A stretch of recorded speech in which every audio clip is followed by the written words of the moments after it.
তো বন্ধুরা, আজকে আমি বাইকটাকে ওয়াশ করব। আর বাইকটা ওয়াশ করার জন্য আমি এখানে ইউজ করব এই 3M এর কার কেয়ার শ্যাম্পু। তো এটা আমি আজকে প্রথমবার ট্রাই করবো এই শ্যাম্পুটা। এর আগে আমি ক্লিনিক প্লাস এইসব দিয়ে হেডটা শ্যাম্পু দিয়ে পরিষ্কার করতাম। তো বন্ধুরা, এখানে আমরা মোটামুটি 5 লিটার জল নিয়ে নিয়েছি। এবার এর মধ্যে এই শ্যাম্পুটা দিতে হবে। তো এর মধ্যে আমরা 1 মুটকি শ্যাম্পু নেব। দাঁড়া আর এর মধ্যে দিয়ে দেখি কেমন ফেনা হয়।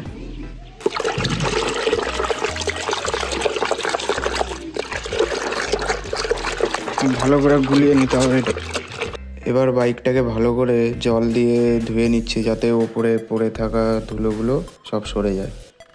এবার একটা মাইক্রোফাইবার কাপড় নিয়ে শ্যাম্পু করে নিচ্ছে বেশ ভালো করে গাড়িটাকে।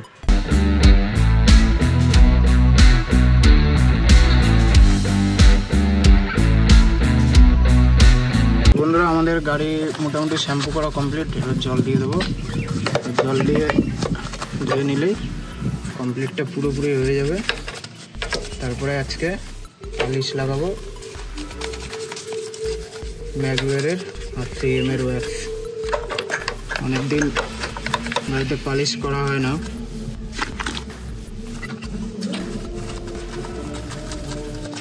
গাড়িতে অনেক জায়গায় স্ক্র্যাচ পড়েছে, সেগুলো আমি পরে দেখাচ্ছি। এবার জল দিয়ে আরও একবার বাইকটাকে ভালো করে ধুয়ে নিচ্ছি।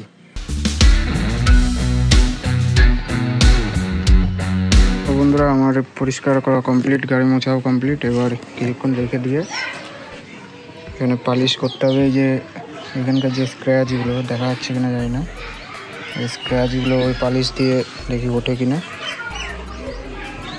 2 hours later.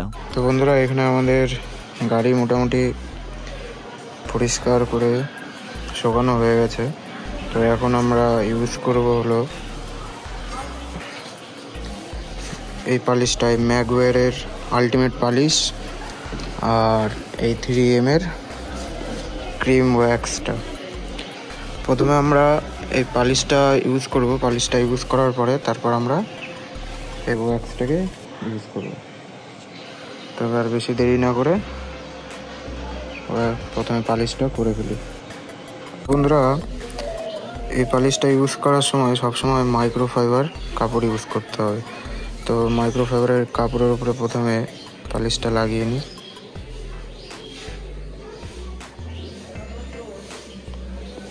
এবার এরকম করে ছড়িয়ে নিয়ে এটা এরকম ঘষে ঘষে দিতে হবে। এই যে ঘষে ঘষে দেওয়ার পরে এটাকে ভালো করে দলতে হবে, সার্কুলার মোশনে এটাকে দলতে হবে। এটাকে শুকোতে দিলে চলবে না, এটা সাথে সাথে দলে নিতে হবে।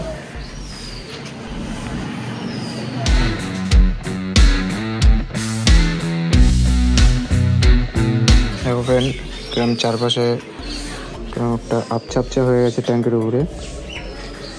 এটা পরে একটু শুকনো কাপড় দিয়ে মুছে নিতে হবে, তাহলেই এটা সলভ হয়ে যাবে। তো বন্ধুরা, এটা ভালো করে ডলে নেওয়ার পরে একটা শুকনো রুমাল দিয়ে, মানে মাইক্রোফাইবারের কাপড় দিয়ে এটা ভালো করে মুছে নিতে হবে।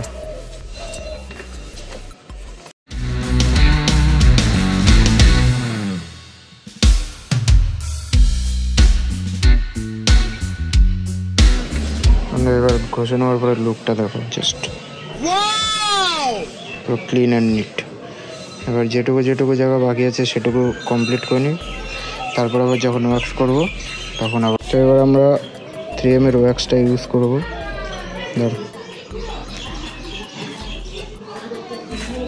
ওয়্যাক্সটা অল্প একটু নেব, অল্প একটু নিয়ে জায়গায় জায়গায় লাগিয়ে নেব।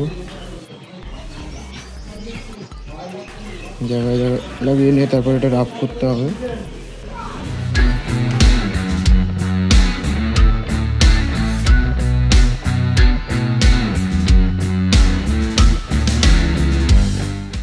বন্ধুরা, এবার রাব করার পরে এবার আমরা পুরো গাড়িটা একটু রাব করে নিই, তারপরে ফাইনাল লুক দেখাচ্ছি। তো ফ্রেন্ড, এটা হচ্ছে আমাদের ফাইনাল লুক। পালিশ আর ওয়্যাক্স করানোর পরে। এটা এখন একটু গ্লেজি লুক ভাইব এসছে আগের থেকে। चलती फिर भी कोकेन है कोकेन।